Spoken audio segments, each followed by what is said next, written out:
Hello, climbers, and welcome to Climbing Mount CMMC. Back to the basics. Good job. Where is it going? Looks good. Hello, climbers, and welcome back to another episode of Climbing Mount CMMC, the podcast. My name is Kaleigh Floyd, and this is Bobby Guerra, and we are a part of an MSP called Axiom that is CMMC Level 2 certified, and we are figuring out this CMMC thing. I think I said that one time before, and I think it summed it up fine. Yeah. So because it's like we don't know it all. like we don't know it all. We're not gonna act like we do. It would be great. It would be easier for us, I think, if we did. It would be so cool. Yeah, that'd be pretty cool. Comment down below if you know it all. You know what? They will. They normally can't do wait comment. for your book to be released. Oh gosh. Well, today what we're going to talk about is something near and dear to our hearts. We actually did this topic at CMMC Midwest. If you were there, you heard us talk about it a little bit, but we are very passionate about kind of understanding what ready looks like and the different types of CMMC readiness that we've experienced, and honestly, the different journeys or the paths that you can go down. We've talked about this before, but again, we're learning, and I feel like we have a better definition that I think that could be more helpful. So you might have been like, "Oh, guys, we've already talked to this. I'm hitting next." Please don't. Yeah. We've got some more. If you really want to, you can, but you would not believe the stories that I have for you since the last time we've talked about. I'm intrigued now. I want to hear it. Well, I mean, for those of you who don't know, we're in it. We're boots on the ground experiencing this. Bobby experiences it in a different way than I do. We have different perspectives of, yes, we're in the same company, but we're doing different things. For those of you who want to know the specifics of it, honestly, why the crap not? Let's talk about it. Bobby, he's very much invested in the technical components of our clients' scoping, their assessments themselves. He's in them. He's experiencing those. He's speaking to them. He also made our whole SSP, so he kind of knows about that a little bit. So he's really on that side of things, the boots on the ground, with those technical documentation components and going through them, not just for us as a company that's CMMC Level 2 certified, but also going through it with each of our clients that have to do it. So multiple different times in different ways. And guess what? They all don't have the same scope. Isn't that incredible how that happens? They're all different in their own ways. And then me on the other side is kind of doing the external facing things. So I talk to a lot of different C3PAOs about different things. I also talk to a lot of assessors about different things. I also talk to a lot of contractors that are either small or large that are looking to try to go down the path of CMMC and trying to figure this thing out. So talking to a lot of external companies that are doing different journeys and things like that. So I have that perspective. So it's very fascinating, the things that we've learned internally and externally, even since we talked about this last. Right. Yeah. It's pretty nuts. So let's get into it. We kind of dialed in to 5 different topics that we want to talk about today. So the first thing is the game of chicken, which we're not going to dwell on too much because we actually have a specific episode that talks about that, where we had Lawrence on, and he's wonderful. He's actually a competitor of ours, but for those of you who aren't aware of it, there's not a lot of us in this space. So even though we might be competitors, I think there's enough business to go around, so we don't have to forget about that. The other thing that we're going to talk about today is marriage counseling for CMMC. Now, we have talked about this in the past, but we're going to have a different approach to it this time. Also, comparing apples to oranges and oranges to potatoes, and we'll talk more about what we mean by that. The easy bake oven approach, which is a classic approach that I'm sure actually many of you guys know of, but haven't heard of it. I don't know if I've ever talked to anyone that actually liked easy bake ovens as far as in how they tasted. So comment below if you are one of those psychopaths that actually enjoyed the easy bake ovens. I thought it was basically cheap imitation hummus on cardboard. Right. Then the last thing we're going to talk about is the Assessment Tango. Now, we also have talked about this, but boy, do we have some more topics to talk about with Assessment Tangos that we've learned. Yeah. And Bobby, I might have to cut him off a little bit with that conversation because he's very passionate about that too. So let's dive into the first topic, the game of chicken. Like I said, we're not really going to dwell on this because if you want to check out more about it, we can put the episode down below where we get more into this. But Bobby, do you want to explain kind of where you came up from this slogan and something that we are seeing time and time again and experiencing right now in the ecosystem? Yeah, I think the ecosystem we were coming in. So let's just rewind time for just a second to where Sure. 32 CFR was coming out and certifications could happen, right? So the January 2025, certifications could start happening. And we saw this big rush of companies go through to get their certifications. The number jumped up very quickly. And then it went, and what ended up happening is it was kind of like you had the line at the store ready to open. And once the doors opened, everybody ran into the store and then there was nobody there. And what you're starting to run into is there's just a lot of organizations out there that are playing chicken, trying to wait to see when contracts are going to drop that are going to require them to have to get their level 2 to some capacity, whether it be self-assessment or third party.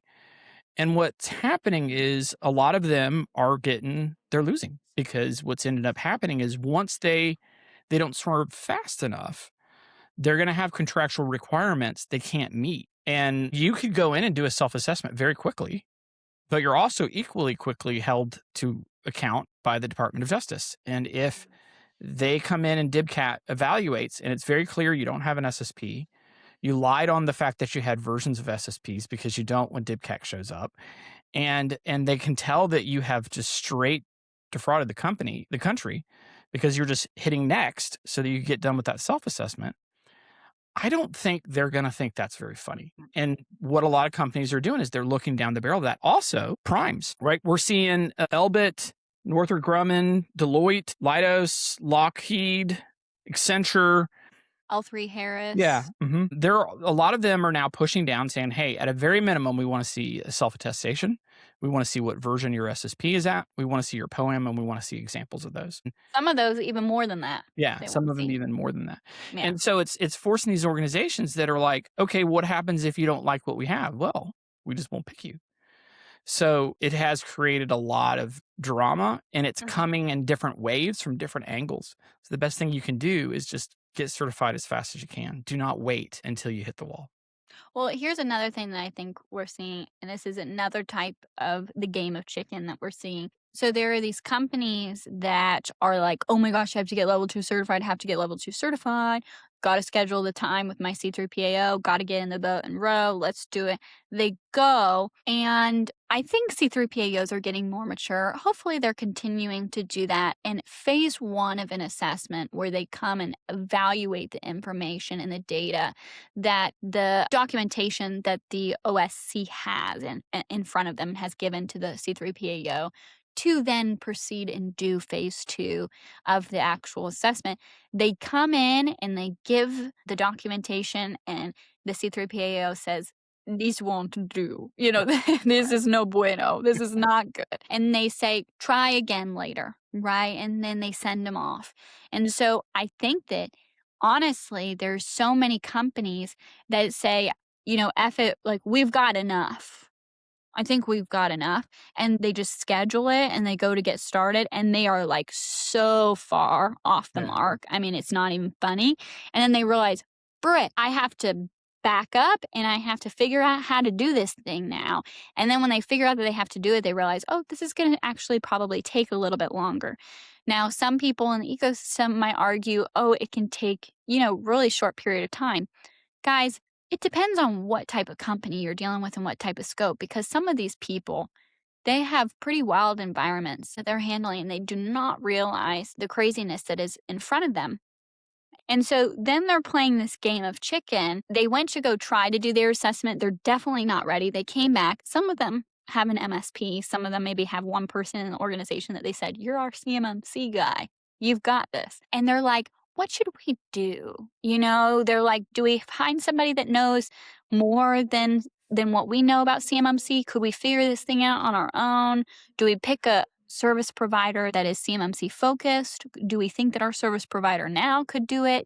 And they're like making this decision that seems to take a very long time sometimes. And my favorite game of chicken person is the one that says, I am just the most perfect snowflake, and the industry cannot survive without me. So I'm not going to move. Oh, yeah. Bring And the you'll get mountain a to waiver? Muhammad. I mean, I've heard and had conversations with organizations like, we're just not doing this. They're going to have to bend to us. I'm like, Yeah, because they're the special one?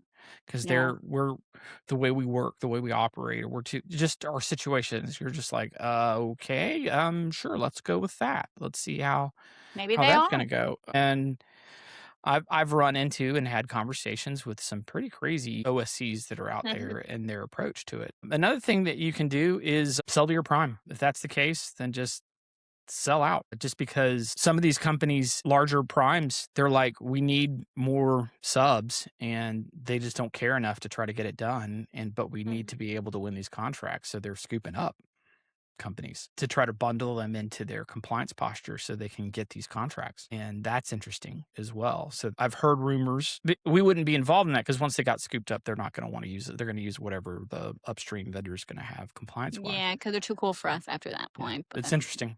Yeah, that is interesting. Well, if you want to check out more about what we were talking about more in depth and with Lawrence as well, make sure to check out the podcast episode below where we dive very specifically into that topic even more than we just did now. So let's talk about marriage counseling for CMMC. I know we've discussed this in the past, so if you're a listener that has heard multiple of our episodes, first off, thanks for listening to us. It's crazy that you do that. Second, you've probably heard us talk about marriage counseling for CMMC. For those of you who don't know, we kind of describe this approach as, you're a managed service provider, and the OSC just shared with you, hey, by the way, we do need this CMMC thing. You might have heard of it before, you might not have. We do need it, and we need to be level 2. Do you think you can help us? And that MSP, because, bless them, they say, yeah, we'll help you and we'll figure it out. Sounds great. This is awesome. Let's do it together. Yeah, let's do it together. And we've got it. And we're going to hold hands and walk through it. And I want to clarify. I would equate it to both of you deciding you want to donate a kidney. Whoa. The same You may kidney? not quite realize that, but once you sort of get the brochure, you sit down with the doctor, they go through all the side effects, someone is probably going to raise their hand and go, that sounds terrible. I don't want to do that. Yeah.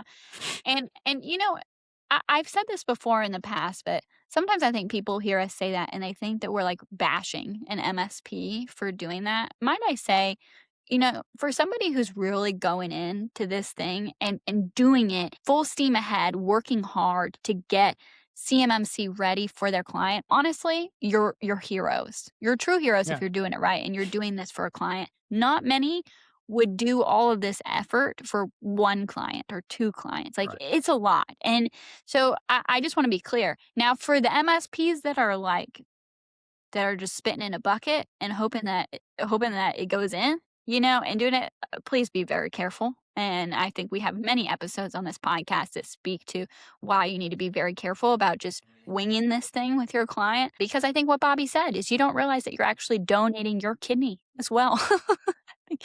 I think you don't realize how much you have at stake as well. Because we slow boiled ourselves as we were kind of thinking, okay, we'll do this, we'll get involved in it, we can start to do this. And as we start getting deeper into it, we start realizing, it's a much bigger commitment. Some of these tools have to go. Oh, we have to change our processes. We have to do this. I have to have this knowledge. I don't have this knowledge. I need to go get it now. I need to go pay for this. Oh, we have different licensing we have to do. And it's just cha-ching, cha-ching, cha-ching, cha-ching. It just keeps coming at you. And if you haven't gone all the way to the end of the story and know how this thing goes and are fully prepared to be invested in it, it's reasonable to get left at the altar if you're not careful there. And that's not good.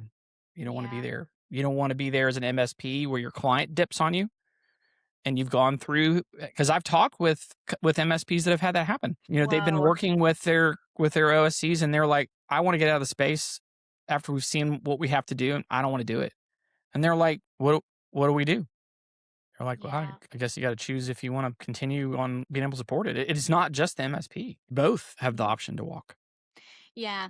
And so I want to take this perspective that we haven't necessarily talked on, but we're fresh off the conversation with Matt Travis when recording this. So if you're listening to this, we have already posted that episode with Matt Travis from the Cyber AP, and we talked about some of the things in the ecosystem that pertain to MSPs and some things honestly that he was like, wow, we didn't really think about the impact the MSPs would have on the space, good or bad, and positive or negative. And he did, he did share they didn't really have a perspective of training specifically for us as managed service providers or Yeah. preparation or, or discussion groups or things like that they thought that we needed because they weren't really thinking about us Well, before. in their fairness, like they had to focus on just at least getting the Yeah. bar hit, right? Which needs assessors. Yeah. And A their lot of attempt stuff. their Yeah. attempt to help people be prepared to support the industry was the RP and RPO, which he said in the interview very quickly. He's like, we've got plenty of ground to make up there. Yeah. Like, I mean, kudos to him for admitting that, and they're going to try to, but they've got a lot of fish to fry right now. Mhm. So that's on the pile of things to do for them, I'm Yes. sure. But Yes. they've Yeah. got other things they're working on. But all of that to say, if you're coming in as an MSP and you're trying to help a client get through this, and you're like, what resources do I have? What if we become an RPO? What if I go through my CCP? What if I go through my CCA? Those are all really good things to go through, but they do not speak to many of the challenges that an MSP is going to go through, Right. you know? I would And recommend go to the hard. conferences, Yeah. find other MSPs, and talk their ear off. Yeah. Don't be like, "Hey, can you set up a time out of your busy day to just sit down and counsel me one-on-one individually?" Like, it drives me crazy when people do that, and some people, I think, get mad. They're like, "Well, you have a duty to." We're giving back through the podcast, and, we'll This is talk us to you at sitting down. conferences and Yeah. other things. Like, because what people try to do is they'll be like, "Well, we just want to determine if we wanna get in the space." Great. Go to the Mhm. conference anyway and learn what it is. Spend the money, Mhm. invest the time, go in there and put some time into it. And then the other people that are already in there will respond to that. But if Yes. you're like, "I'm not sure if I really wanna be involved in it at all," I still feel like the right call is to go to the conference, because just having a short conversation with me or anyone else in the industry is not going to be enough. Like, you need to go to a conference and see what the ecosystems look like. You can see other people and the challenges they have. It really starts to make sense whether you do or do not want to be in that space. Go to Yeah. CS5, go to one of those other conferences. It'll be well worth, I think, the time and knowledge and understanding, because then you can sit down with multiple different people, different C3POs, have lots of different conversations, and really look at it from different angles. Mhm. You shouldn't just trust one word from me or someone else. You Mhm. really want to, and that's another reason why we just don't like doing those kind of one-on-one partner call type things to try to help people explain to them, because that's even just our perspective. You go to the conference, you'll get a more rounded perspective. That's my opinion. Yeah. I agree. And I've had many of those conversations with people. Yeah, one person even tried to see if they'd buy us out by the end of the call. I get that every week. I know. I said, we like what we're doing. We're okay. Thanks, We're though. good. Another thing that I want to talk about, I explain it as comparing apples to oranges and oranges to potatoes. Now, here, let's break that down by what I mean by that. So, comparing apples to oranges, what I like to explain that as is comparing CMMC, coming from a managed service provider, comparing the CMMC to HIPAA compliance or ISO, I don't know, 27,001 or Mhm. or something like that. And I get it. It's like it's tangible. Oh Or yeah, even it's another RMF, thing. which is based on RMF. 853, because they're like, "Oh, it's RMF. It's What about 853." CIS? Yeah. You're like, "Mm." Mm, It's funny, a lot of times people, when they go through the course, like some of the students that I have come through, it's harder sometimes for them that have had RMF RMF experience, experience? because Mhm. they're so used to the approaches around that, and it's different. It's not the Yeah. same. And some people, when we say that, they're like, you just think you're so much cooler because you know the CMMC. You're so much freaking cooler than us. I'm like, no, it's just, I'm trying to explain that it's just different. Yeah. It's different in its own ways. And you can't just magically go into it, and because you've helped somebody with RMF or HIPAA compliance or something like that, you just like, you now know this type of compliance. Like you just miraculously know it. It's not the same thing. So you have to learn those things. I mean, I don't know about you, but when I went into CMMC and I just said the word CMMC and I said, I want to know this, I didn't just all of a sudden it all popped into my head and then I just knew it. Like I had to like actually figure it out. And so that's what I mean by that. When I say comparing apples to oranges, it's really not the same thing.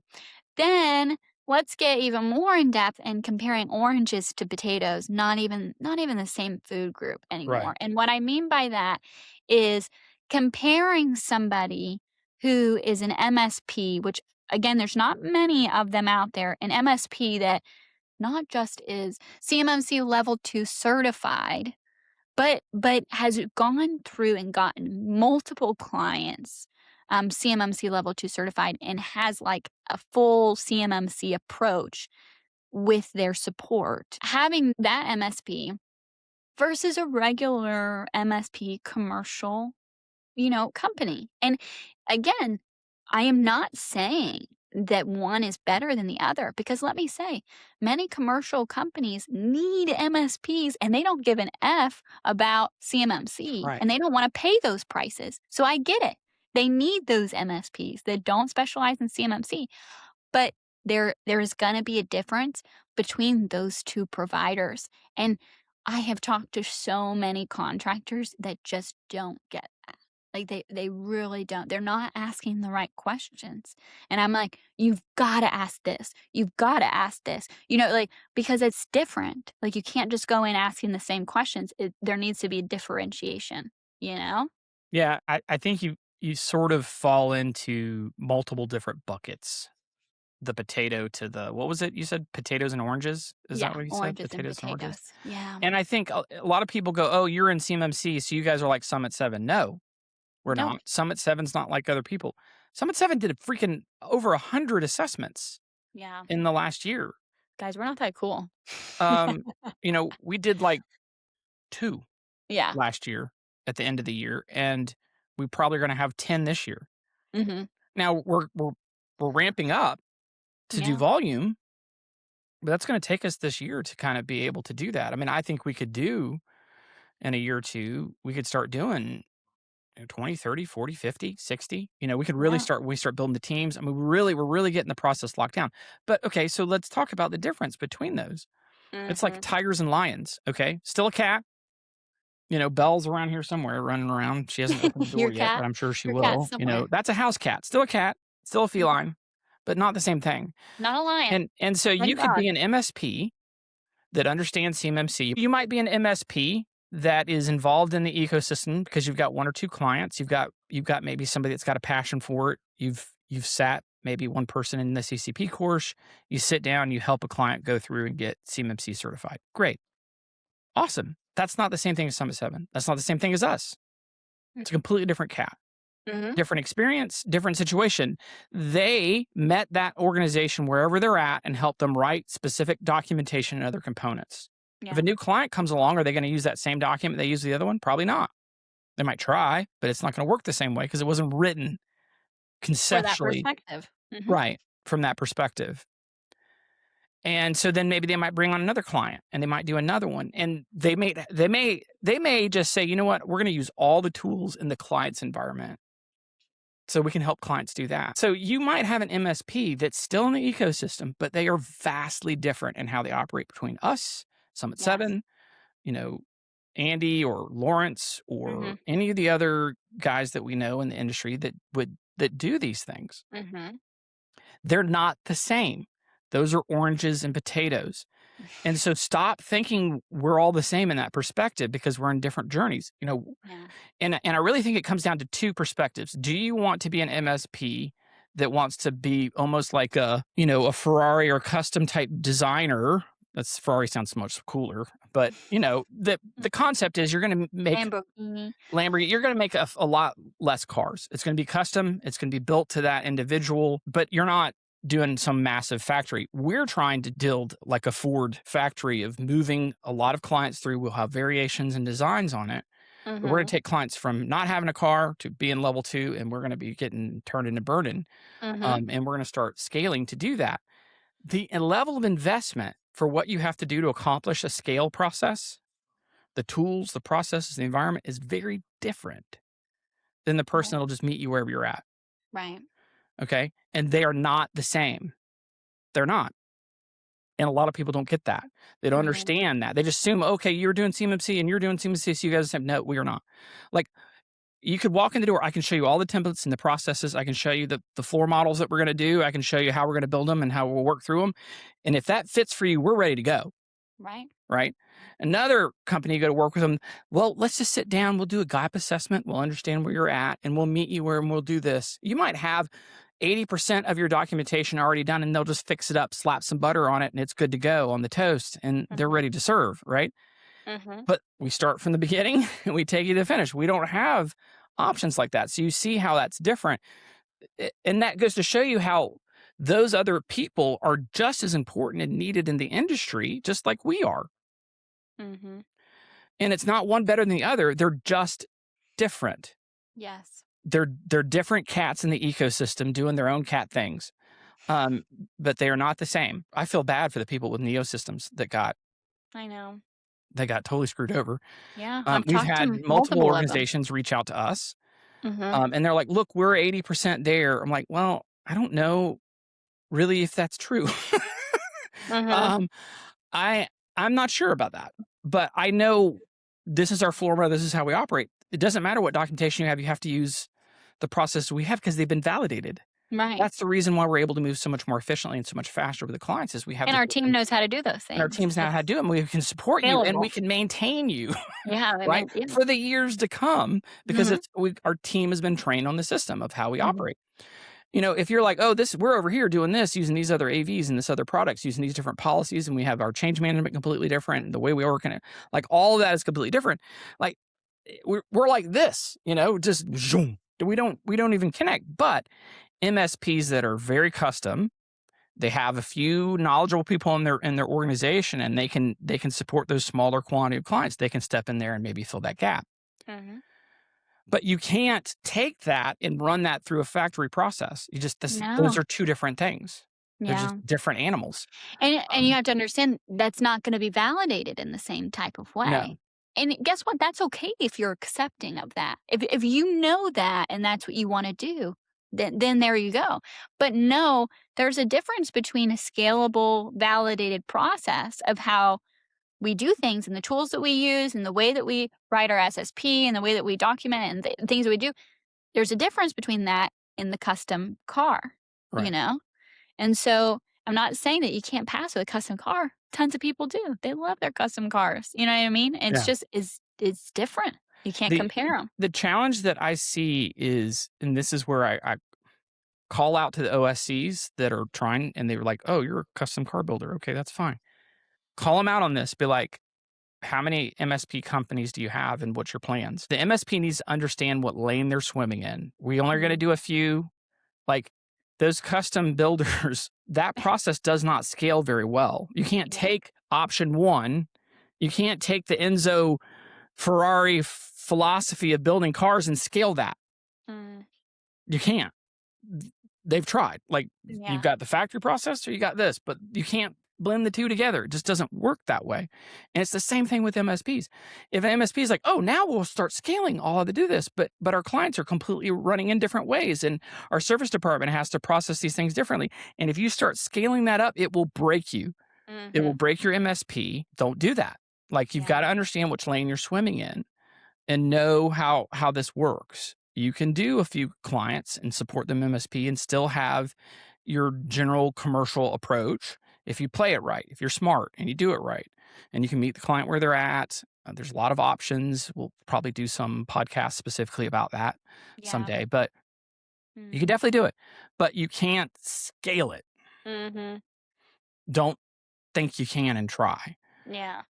And if you're going to work with an OSC, if you're an OSC and you're going to work with them, understand what type of MSP you're working with. Is it going to be more that custom, or is it going to be somebody that's going to be scaling, that's going to try to do this? Because it has an impact because if they try to scale that, then they're going to fail in your compliance management over time. They're not going to have a team and people that are going to be able to keep you compliant. And then you're going to have problems in year 2 or year 3 because they got you through the first assessment and they're going to fail you later on. And keep in mind, DibCat can show up at any time and give you a 90-day notice. They'll come in and assess. So you don't always get to pick when those assessments happen. Yeah. Yep. So another thing that goes hand in hand with that too is the easy bake oven approach. I want to have it easy and I want to have it cheap. An easy bake oven, I mean, honestly, sometimes I feel like it's kind of hard to use, but it's supposed to be simplified. It's supposed to be easier, right? Less dials, looks pretty, it's tiny, and it's a lot cheaper of an oven than a regular oven. But I cannot make a Thanksgiving turkey. That'd be cool. Good. This might come to a surprise to some people listening, but we do not jack up our prices to really get at these SMBs and get them out of business. We really try our best as a company to think about what is the time that our team is taking doing these tasks for these clients. I can say it because I do it personally for our company as the person in charge of all the operations. I really think about how long does it take for us to do this part? How much would that cost? Okay, how can we do this? We need to be able to stay afloat as a company, but we're trying to help the small businesses the best that we can. We're not the Red Cross. We are not the Red Cross. Unfortunately, we are not. So we're trying to figure out how to do both of these things at the same time.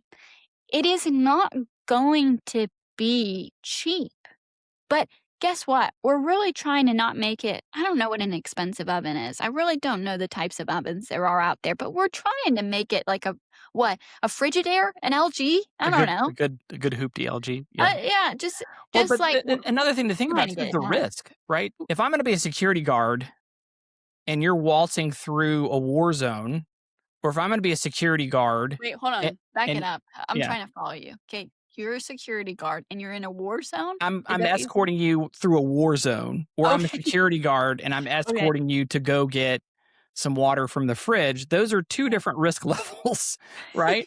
Of my job. We're in a war zone and we're in a fridge. Yeah. I mean, hey, I got you covered while you're getting that water. You're good. Okay. You're good. Yeah. But it's completely different. And the pay and the process has to be commensurate with those responsibilities, because when you're as an MSP stepping in that space to support the client, there is a ton of possible ways we can fail. There's so much more education and training we have to do. There's a lot more risk we have. Threat actors are thinking about what we do and how they come after. It's just, it is infinitely harder. This is literally the hardest thing business-wise I have ever done in my life. And I've been running MSP for over 20 years. It's just crazy how much harder it is to do it the right way, to care about it the right way. And it's forced us to change an organization, to reorg how we do it. It's much harder to hire in this space. Hiring it as an MSP is always tough. I think any MSP will probably agree with me on that, because MSPs are natively different. If you have somebody that's worked at Citibank or Merrill Lynch or some large corporation, right, and they've worked in the enterprise space, but all they did was SharePoint, they're going to drown in an MSP, because guess what? We don't just do SharePoint stuff. You have to know a lot of different things. We got to know, a ton of stuff. You've got to have a lot of knowledge. You got to understand firewalls. You got to understand networking concepts and DNS and mail tracking and, SharePoint and all the Microsoft suites and admin stuff and DLP. I mean, just the list goes on and on and on and on. So ton of depth and width through it. And so because of that, you can't just go pluck somebody out of enterprise space and think they'll be able to slide into an MSP and just rock. It doesn't work that way. We've tried. We have. Yeah. I could not have said it better myself. I'm going through those struggles now. So, yeah. Yes. Kaleigh taking over hiring for me. Thank you. Yeah. It's definitely no easy bake oven, that's for sure. No. I just thought about another thing. You can't make a Thanksgiving turkey, but if you try an easy bake oven, could you imagine how raw that turkey would be? And can you get salmonella from turkey? You can get a lot of things from turkey. Yeah. Uncooked Rabies? fowl. No, just kidding. I don't know what it is. I'll have to look it up. The last thing I wanted to talk about, okay, the assessment tango. We're running short on time, but I did want to touch on this because I do think that if you haven't come to the conclusion as an MSP of how involved you are yet, you'll hit that when you go into the assessment because you have to, because they're going to ask you to be involved in certain ways. And so even if you haven't hit that wall yet with the OSC that you're working through, you're going to for sure when going through the assessment. Now, I talk to a lot of C3PAOs in the ecosystem, and many, many, many say one of the reasons and the factors that people don't get past phase 1 is their MSP is not ready. Let that sink in. It's not necessarily that the OSC does not have their stuff together, but there's a component called the MSP that does not have their stuff together. And that's pretty scary, at least in my opinion, from somebody who is an MSP that's going through this. Like, to be the reason that your client can't go through it, that's an awful place to be, in my opinion. Would you agree, Bobby? Yeah, that's really bad. And I think also when you look at that Tango process, we have a process where we try to teach up and train our clients like how the assessment's going to go. We actually go prepare through a them for the validation. Yeah, we go assessment. through a validation process. We actually interview the clients like they would be interviewed in the controls that they're going to do. We go through it, and it's part of actually the self-assessment process that we do for them because we want them to be prepared because we want to ask them the questions they're going to be asked. Do that, and it's amazing how a lot of times when we go into that, they're not prepared and they're like, "Oh, thank you for doing this," but we still have had some clients that still phone in and they're like, "Yeah, but." The day that meeting before the assessment, and they're going to walk in there, they're wide-eyed and bushy-tailed. They're like, "Oh crap!" I'm like, we covered this, and we'll go through and prepare them, and go through and make sure they understand those conversations. But their eyes are like, "Now's the time." And I really should have been thinking more about mentally being prepared to answer these questions and do these tango, be able to do it.